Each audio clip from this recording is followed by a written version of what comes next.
What is up, YouTube friends? My name is Matt, you're watching QWERTY Lifestyle, and today we're talking about the truth.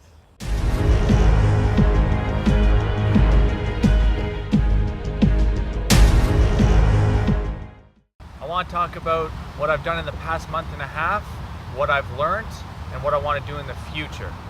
So what I did in the past, I went outside the guidelines that Tanner J. Fox actually recommends, which is between $1,000 to $1,500 for your first product. Also, to stay within a shoebox of a size for your product to fit in. That helps with Amazon's, the charges that they will charge you for shipping, handling, all of those things, the returns that they take care of. I went outside of those guidelines. I don't regret it, but I've definitely learned a lot, and hopefully I can share that with you. So what I personally learned, I went a little too big. My product cost me well over $4,000. I spent even a little bit more, almost $1,000 on getting people to help me with my listing, pictures, all of that.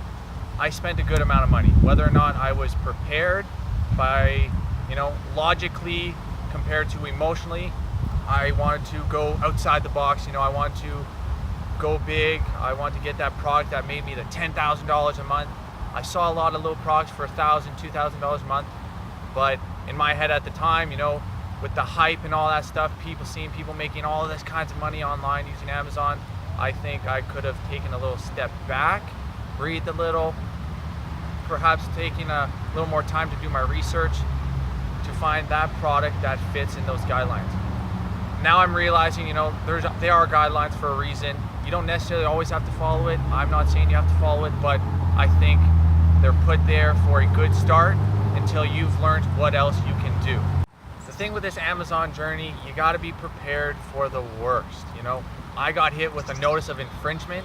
Someone is saying that I was selling their product without permission. I personally felt 100% confident that I did my research, which is why you want to do your research. Use Google Patents.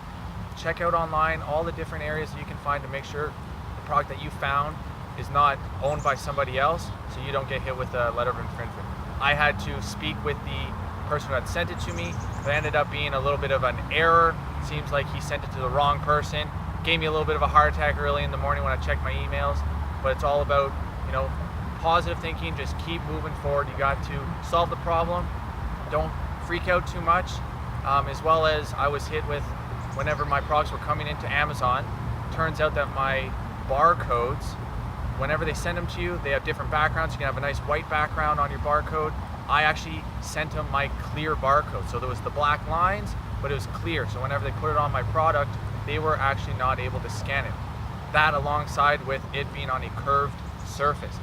Make sure when you're talking to your suppliers, whenever someone is going to be editing your product with your logo, with your barcode, make sure everything's on a flat surface so they can properly scan.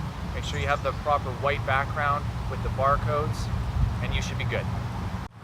Currently, what I'm going to be doing to improve my listing, to increase the sales, as I'm not one of those Amazon sellers making, 10, 20 grand a month. Unfortunately, it didn't turn out that way, but that's okay, because I think the majority of people don't necessarily get that, but you definitely can. So a few different key components that I've learned in the past, month and a half of doing my own research, and you guys can definitely do yours as well, but is to improve your listing. For me, I need to take a little bit better pictures of key components of my product. I need to add in someone who's actually using my product. You want somebody to be able to relate to that. You don't want to just show the product. If you can have somebody actually in use of it, definitely can increase your chances of selling, bringing the attention of people. For another idea is to make sure your copy, your description is nice and interesting. You want to capture their attention, right? You want to make it exciting. It's not what you're selling, it's why you're selling it. I later on found out that my product was actually very competitive. A lot of people jumped on the same product as I did. For next time, what I will personally do, and I think some of you can definitely benefit, is to use outside marketing. I'm going to be using Facebook ads. I'm also going to be speaking to influencers who are interested in my products. You speak to somebody who's already got a page that has to do with your niche. If you're in the sports niche, if you're in the travel niche, you can find pages that are directly linked to the same as you. So you will have people who are following those pages who are interested in your product.